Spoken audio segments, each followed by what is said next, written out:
campo que estaba en el colimador. Y vemos también una camilla plana. Conceptos que hasta el momento se han mantenido porque muestran reproducibilidad en el posicionamiento del paciente. Si nosotros tenemos una camilla que tiene 8 posiciones, podría entonces el paciente cambiar de posición y podría entonces moverse y no podríamos hacer lo que se llama la indexación de los aditamentos. Hay equipos que han llegado o que llegaron al país. Por ejemplo, estos Velator, que son máquinas que contaban además con un compensador posterior y que servían para disminuir los requisitos de protección radiológica. Ahora sí nos preocupamos, pensamos esto en el año 60, en el año 70, de la protección radiológica, y con esto podíamos construir ciertos equipos o salas que estuvieran menos blindadas, ¿cierto? En simulación hablamos del hecho de que los servicios de radioterapia estaban bastante ocultos porque requeríamos protección radiológica. Otro de los requisitos que podíamos garantizar es tener este backstopper que se llamaba, que de la radiación tapaba un poco la dosis que daba, ¿cierto? O que pasaba del paciente. También tiene una fuente radiactiva, también tiene una distancia, camilla plana y tenía las posibilidades de hacer giros o cambios en el haz de radiación. Y vemos también otro equipo que tiene las mismas características, pensando en que tiene una fuente radiactiva, pero me gusta ubicarlo porque fíjense que tiene un angulador análogo para poder ver los giros. Cuando ustedes, viéndonos un poco a las realidades más prácticas que pueden haber visto, que toman por ejemplo una radiografía que tiene una angulación especial, por ejemplo un TAM de cerebro, que todavía no se hace, o algunas que tienen ciertas angulaciones especiales. Ustedes cuando hacen esa angulación, ¿están seguros de la angulación real que la máquina entrega? No, se puede su compañero. O sea, si se supone que son 20 grados, ¿son reales 20 grados? Ojo, más o menos 20 grados. Ya, ¿y qué pasa si eventualmente a lo mejor no quedó bien porque eran más o menos? Ustedes lo hicieron perfecto, pero nunca fueron 20 grados. Eran entre 18 y 23. No quedó bien por eso. Resulta que en esta época pasaba un poco lo mismo. Fíjense, eso es análogo. Si el tratamiento requería 25 grados y yo tenía que estar ahí con un comando intentando dejarlo como poco. Muchas veces entonces se consideró que este tipo de tratamientos, si bien es cierto, es la tecnología que había, se tenían que crear equipos que fueran un poco más seguros desde el punto de vista de la manipulación. Y las personas destinadas a hacer la manipulación son los tecnólogos. Entonces nosotros tenemos que siempre estar preocupados de que si vamos a manipular equipos o fuentes radiactivas sean en ambientes de seguridad, pero también que sean ciertas en condiciones de estabilidad del equipamiento. Vamos ahora a pensando en las técnicas de tratamiento que se podían hacer y vamos a hablar sobre 2 técnicas de tratamiento que son la base de lo que en este momento después se hizo, pero tiene una nomenclatura de la que me gusta expresar y me gusta, ¿cierto?, dejarlo bien claro porque hay gente en otros lugares, ¿cierto?, que la nombra de otra manera. Primero, lo que es, ¿cierto?, la técnica convencional. Convencional es un concepto que para muchos se relaciona a lo que se llama 2D y es de alguna manera una frase que nos dice una palabra que relaciona algo que es como de alguna manera una convención de que es algo más sencillo y que es algo más común, para después compararlo con algo que es conformacional, que ya habla sobre conformar los tamaños de campo respecto de una planificación en 3 dimensiones. Entonces, ¿por qué se los digo? Porque hay centros donde tratan con tecnología que es mucho más avanzada, pero para ellos eso es lo convencional, porque no conocen otra cosa. ¿Ya? Por eso de repente esta manera de hablar estamos viendo un poco desde el punto de vista histórico. Pero si ustedes, no sé, 2 años más llegan a trabajar en un centro que solo hace tratamientos muy avanzados, eso es lo convencional, porque es lo que conocen y lo único que tratan. ¿Ya? Por ejemplo, a mí me pasa que donde yo trabajo, mucha de la tecnología que está normalmente en el país, nosotros ya no la tenemos porque le encontramos que hay que reemplazarla por tecnología más nueva. Pero eso es una decisión del centro. Acá lo que estamos hablando un poco características generales. Las técnicas convencionales que tenían cierto formato o presentación 2D requerían que los pacientes se hicieran una simulación en un equipo llamado así, simulador, que tenía como características las mismas que una máquina de radioterapia, pero era solo un emisor de rayos X para tomar imagen. O sea, similar a un equipo de rayos X que ustedes pueden conocer en este momento. Es más, nosotros podríamos hacer una simulación en el simulador que tienen acá, ¿cierto? ¿Por qué nos sirve un equipo de rayos X? Muchas veces, ¿cierto? Tenían incluso una pantalla fluoroscópica y contaban también con los colimadores para ver tamaños de campo y para poder ver, ¿cierto?, los requisitos de posicionamiento. Pero los pacientes tenían que ser identificadas sus áreas de tratamiento por, en este caso, el responsable, que es el médico radioterapeuta. Pero acá no teníamos un escáner. Estamos hablando de que vamos a hacer una simulación con un tubo de rayos X. Entonces, ¿de qué manera podemos yo saber, en este caso esa señora, que tiene una metástasis de cadera, dónde hay que hacer el tratamiento? ¿Qué tengo que hacer? Con mi equipo de rayos X.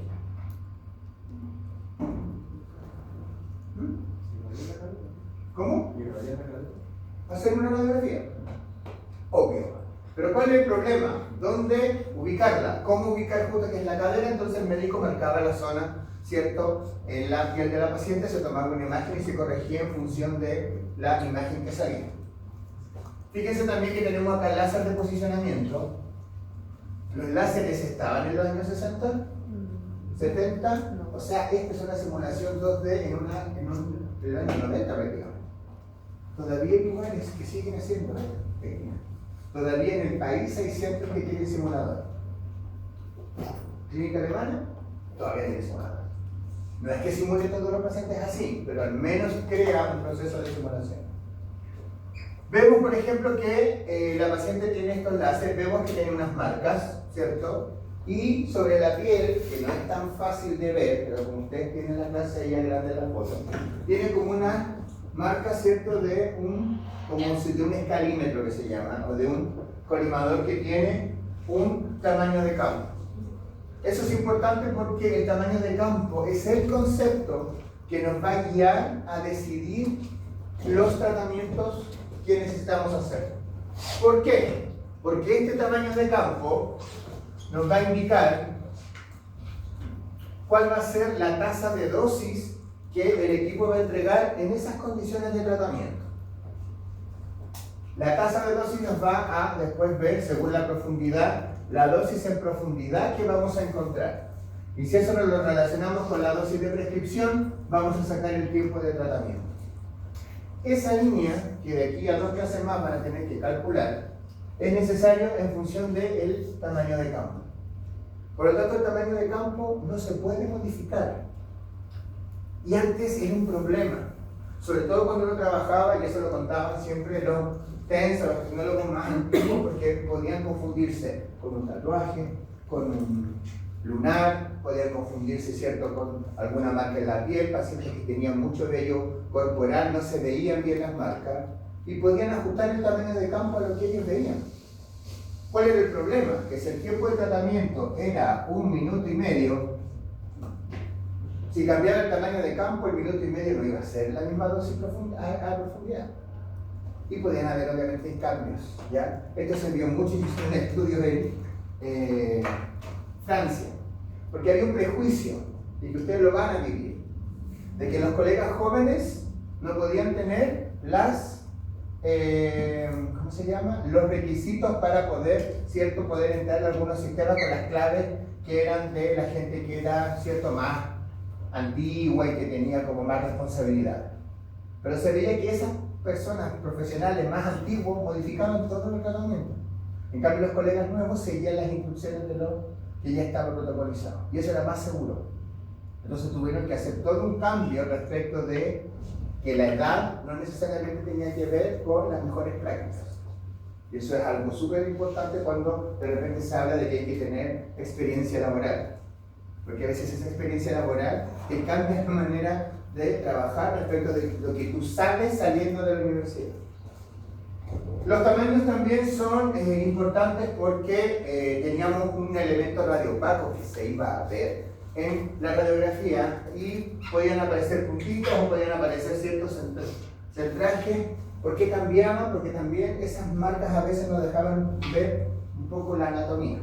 Aquí tenemos un ejemplo que con fluoroscopía se vio dónde estaba la lesión.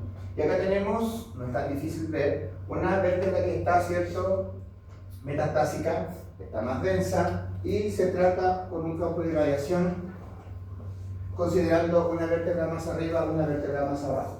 Porque obviamente yo aquí podría ser capaz de ver si el compromiso metastásico de la vértebra superior será un octavo, un tercio, un centímetro, milímetro, no sé. Solo sé que en un cintigrama óseo se ve que estaba marcado, que eso estaba como tecnología en esa época. Pero no teníamos un escáner. Tienen que recordar que la tecnología de los escáneres a Chile llegó mucho después que la gente estaba haciendo radioterapia. Aquí la radioterapia normal, podríamos decir, así como más responsable, nació después del año 77-80. Y en esa época no había. Menos resonancia.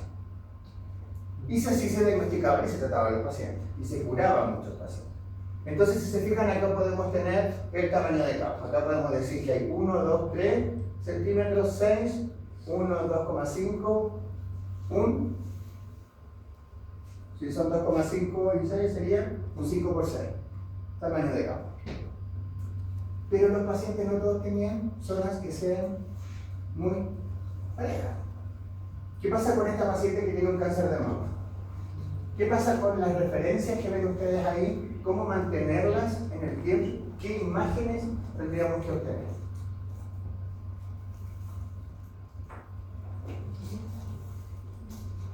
¿Qué zonas del tratamiento es ese? ¿Qué diagnóstico primero?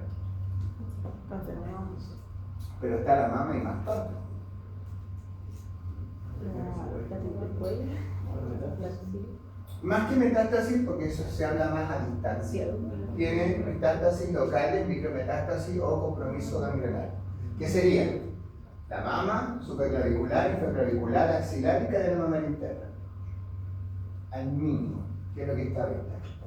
Más encima la señal tiene todavía una recolección, porque puede tener un seroma. Y además, la otra mano está en esa posición para intentar que la otra mama no entre en el campo de tratamiento.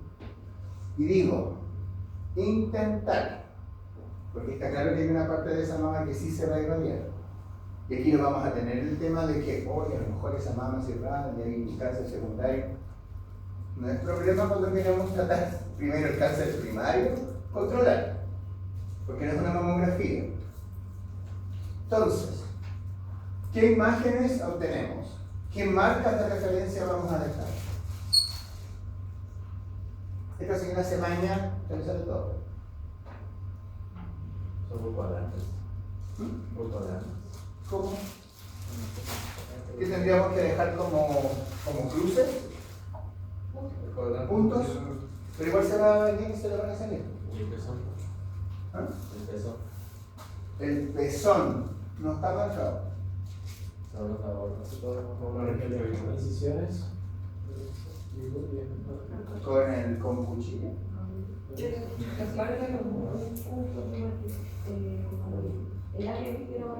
Ya, así como los vértices, como un tatuaje.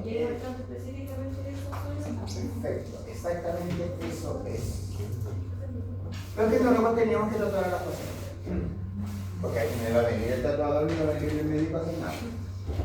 Entonces con su compañera, perfecto, los tatuajes iban a ser ¿dónde? En los vértices. O sea, en todas las zonas donde cruzaban ciertos los puntos, se iban a hacer unas marcas de referencia, la señora se podía bañar, el tatuaje no se iba a correr. Pero ¿cuál es el riesgo? Que si de repente poníamos un campo y no se ajustaba, cambiaban el tamaño de campo para ajustar a los tatuajes. Se podía confundir un tatuaje con un lunar, se podía confundir un tatuaje con otra marca, la gente con muchas pecas, la gente que era de color. Hace poco nos pasó con un paciente que no se veía, hay una tinta blanca, la blanca se le salía más rápido, que era mejor ponerle la tinta convencional. Pacientes que son alérgicos, pacientes que no se quieren ver. ¿Cierto? Entonces era un problema. Y nos ocurría que si no se mantenían las marcas de manera correcta, corría el riesgo de que el tratamiento se hiciera en una zona equivocada. El Instituto Nacional del Cáncer acá en nuestro país, a las pacientes se les recomendaba no bañarse en esa zona para que no se salieran las marcas, aunque estuvieran tatuadas, con todo lo que eso implicaba de molestia para el paciente. En cambio, en otros lados te poníamos unos tegamen, que eran unas telas especiales que son caras, pero que la verdad el paciente se puede bañar y se pueden cambiar cada una semana, ¿cierto?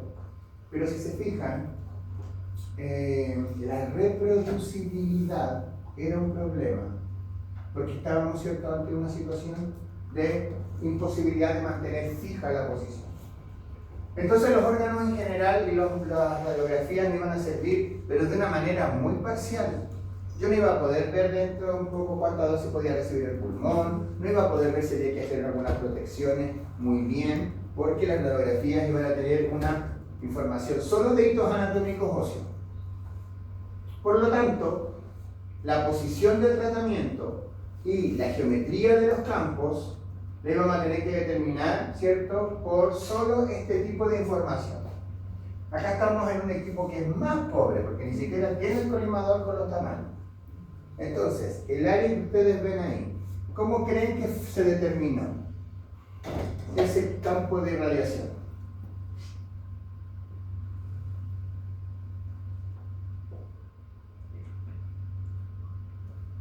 Esa marca radiopaca, ¿qué son?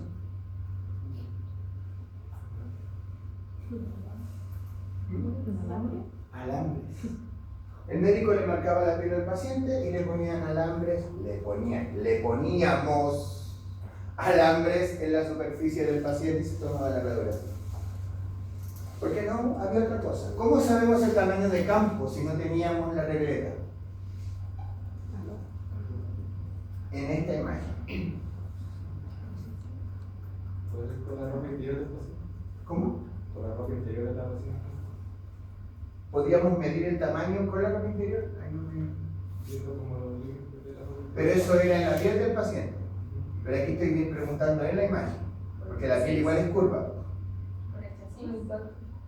Por el chasis tiene un tamaño, pero esta imagen es más chico, el tamaño del campo era más chico que el chasis que tomó todo el detector. Digamos el detector, pero el chasis. ¿Hay algo que nos puede indicar o que nos sirva para evaluar ese tamaño? La medida de la lama o la medida de la paciente. Pero serían externas. Y si la paciente es curva, gordita como la que vimos recién, no nos sirve. ¿Hacer una imagen previa, antes, después? Antes y después medirla. Es que aquí, o sea, lo que yo necesito y le estoy preguntando es saber cuánto mide eso. ¿Cuánto mide eso? El tamaño de campo. ¿La moneda no tiene algo que ver? La moneda. Esa que está ahí es una moneda. ¿Qué se puede calcular teniendo la moneda ahí? La magnificación. A lo mejor son cosas muy antiguas, pero para nosotros antes era normal poner un representante de un valor real con la imagen para que ahí se puede sacar la magnificación. Entonces con eso podríamos medir y obtener cierto por magnificación de los tamaños. Además acá hay una corrección.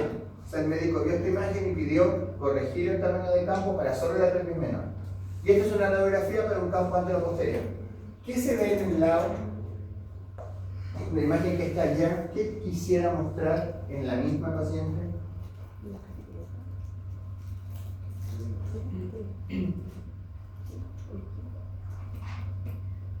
¿Qué creen ustedes? El ancho. ¿Mm? El ancho. El ancho de, pero ¿qué tipo de campo? Porque el ancho de este campo está acá, Lateral. lateral. ¿Cuán? Y que nos sirve para poder ver la profundidad. ¿Cuántas veces han hecho para diagnóstico una radiografía de pelvis lateral? No, nunca. Nunca, porque No, no.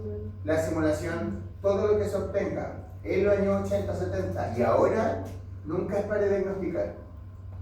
A veces pasa que el paciente como que quiere solicitar los exámenes, no son exámenes. A veces cuesta, porque incluso hasta la gente de recepción le dice que se va a hacer un examen. La enfermera le dice que se va a hacer un examen, pero estos no son exámenes. Aunque sea un TAC, una resonancia de simulación, un PET de simulación, no son exámenes. No van a pasar por el radiólogo para generar un informe. No se les va a entregar al paciente. Entonces eso nos servía para poder tomar una decisión de tamaño de campo, profundidad, ¿cierto? Y características del área de radiación. Esta simulación, que tienen una radiografía, ¿de qué diagnóstico creen que es? No, Cáncer de pulmón. Poco pulmón veo como para saber qué es lo que es radiar. Parrilla costal. Parrilla costal, que estará el eje dentro de la parrilla costal. Y no está en el eje de la parrilla costal. Óseo. ¿Qué hueso? Cáncer de mama. Ah, pero no veo la mama. ¿Por qué no veo la mama en una radiografía? No, Por el tejido. porque tengo un tejido. ¿Qué características Tejido tiene blanco. la radiografía?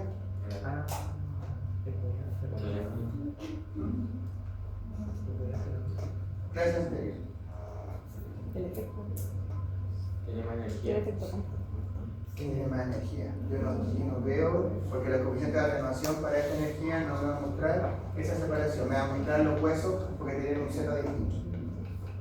Por eso no se le toma radiografía a la mama y se le toma mamografía, que son con 27 kV. Esto se tiene que haber hecho con 50 60. Coeficiente de atenuación. Entonces, pero sí puedo ver algunas cosas radiopacas. Por ejemplo, vemos ahí unas marcas azules. ¿Qué ven o qué creen que son? Calcificaciones, a ver, no me maten, calcificaciones. Las calcificaciones se ven en las mamografías.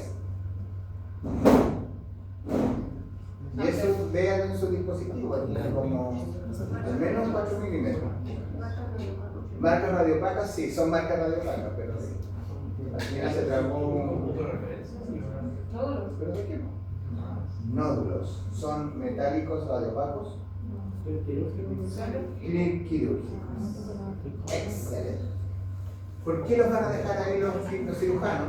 Porque muestran una representación del lecho tumoral.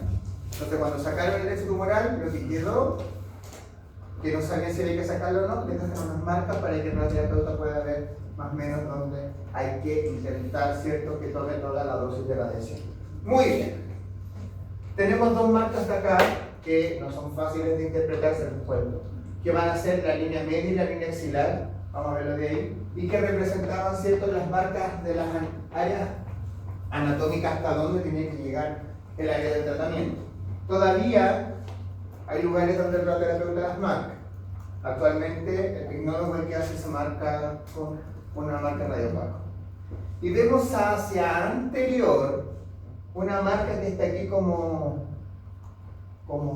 suelta y como volando. ¿Qué creen que podría representar?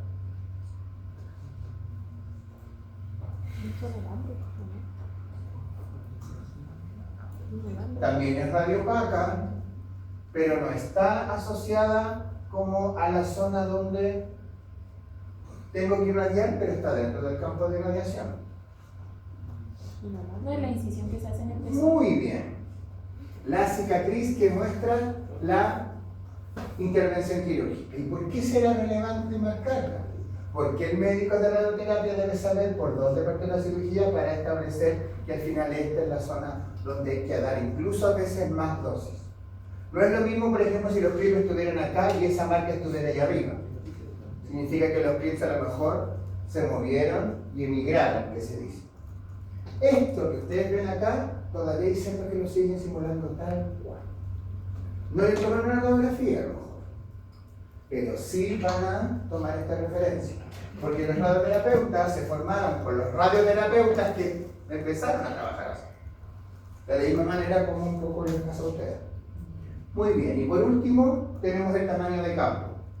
¿Qué tamaño de campo va a ser este? Vamos a tener primero 2 centímetros, ¿cierto? Después 3, 4, 5. Fíjense que este es más grande para rápidamente darnos cuenta que hay 5 centímetros. Y de ahí seguimos 6, 7, 8, 9, 10. Ahí está el límite inferior. Si hacia abajo tiene 10, ¿cuál es el largo del campo? ¿Ah? 20, muy bien. Y ahora vamos a ir con el ancho. Tenemos 2, 3, 4 hacia atrás. Hacia adelante sería lo mismo, por lo tanto 8 por 20. Listo, tamaño de campo. De ahí saco la tasa de dosis en función de la profundidad, la dosis. En la profundidad y respecto a la dosis prescrita, el tiempo de tratamiento. Con solamente eso puedes calcular el tratamiento paciente. Así es. Estas radiografías nos servían para ver el campo de radiación, eventualmente los órganos de riesgo. ¿Qué órganos de riesgo podríamos ver aquí? El pulmón, un poco, el corazón, muy bien. Hay otros órganos de riesgo que son difíciles de darse cuenta uno, pero por ejemplo la piel es un órgano de riesgo. Que en esa época la verdad no había mucho como para proteger o evaluar, pero es un órgano de riesgo. Y incluso partes distintas de la piel son distintos órganos de riesgo. Si hay zonas que van a requerir más dosis, va a tener una dosis límite y otra dosis. El pezón también no se puede sobreirradiar porque genera muchas molestias para el paciente y es muy sensible. Y también lo que son los pliegues de los pacientes. ¿Ya? Muchas veces, y es normal que la mama tenga muchos pliegues, por lo tanto también eso va a requerir alguna protección o algún cuidado. También es relevante que la calidad de la radiografía era importante. Muchas veces estas máquinas eran el equipo que votó radiología. Entonces no tenían tan buena calidad. Y sí servían como sistemas de registro de tratamiento. Acá tenemos una señora con una simulación de cáncer de mama. Lo que yo les hablaba de la línea media y la línea axilar. Entonces se le ponían también ahí 2 marquitas. Incluso si volvemos a la imagen, nos vamos a dar cuenta que una es como una línea y la otra es como un, ¿cierto? Como un, está como envuelta, ¿cierto? Para hacer una diferencia. Pero claro, nos pasa, como en la radiografía de la columna, o acá en ese otro campo, que podíamos ver un poco el área completa, pero los pacientes tenían distintas formas, ¿cierto? Distintos, o sea, la parte superior de la mama no es igual que el eje central, no es igual que la parte inferior. Lo mismo en el cuello, lo mismo pasaba en el tórax. Puede que en el abdomen a lo mejor no era un paciente como delgado, pero si era más voluminoso, iba a ser distinto. Entonces se empezaron a inventar sistemas para tratar de representar las distintas condiciones de cómo estaban los pacientes. Y en Chile se utilizaron mucho los contornos de yeso. A la paciente se le ponían contornos de yeso de un espesor que se medía y se les ponía arriba, al medio, abajo. Esos después se pasaban a un papel, se digitalizaban y podíamos obtener, ¿cierto?, una distribución en 2 dimensiones porque el contorno se marcaba y se pasaba a un digitalizador. Y sobre el contorno se ponían los campos de tratamiento. Aquí vemos, ¿cierto?, el contorno digitalizado y los campos. Pero yo, por ejemplo, aquí podría saber la dosis que recibe el pulmón. No tengo ni pulmón, ¿cierto? Pero al menos es una representación más fiel que hacer un óvalo, ¿cierto? Muchas veces cuando había que hacer cálculos se tomaban las medidas del paciente y en el computador no hacía un óvalo, ¿no? Porque no teníamos un TAC. Pensemos, la tecnología del TAC es muy posterior a esto. Muchas veces teníamos que solo calcular en estas condiciones porque el TAC, los pacientes se diagnosticaban en TAC, traían el TAC, pero el planificador no leía el eco. Sí. Y hacíamos los cálculos, ¿cierto? Poníamos las dosis y mostraba lo que eran las curvas de isodosis. Estas curvas que representan la misma dosis es porque el color es similar, entonces si es el mismo color es la misma dosis. Esto, yo siempre digo, ya no se hace, pero siempre me equivoco porque nos falta el centro a lo mejor en algún país que sí lo sigue haciendo, porque no tienen otra realidad. Yo para hacer otra clase me tocó revisar un poco el tema de la tecnología y fue como súper complejo cuando vi unos videos de noticias de unos países en África que el 2024 estaban celebrando que habían llegado un equipo de cobalto, que es prácticamente que no existen. Entonces es súper complejo cuando uno de repente dice que ya no se hacen cosas y resulta que sí se siguen haciendo en otras partes. Es más, hay un tema que lo vamos a ver luego, y yo también digo, no, esto ya como que prácticamente no se hace, pero recibimos hace poco unas visitas de Talca, y en Talca lo siguen haciendo. Y uno dice, no, de Talca.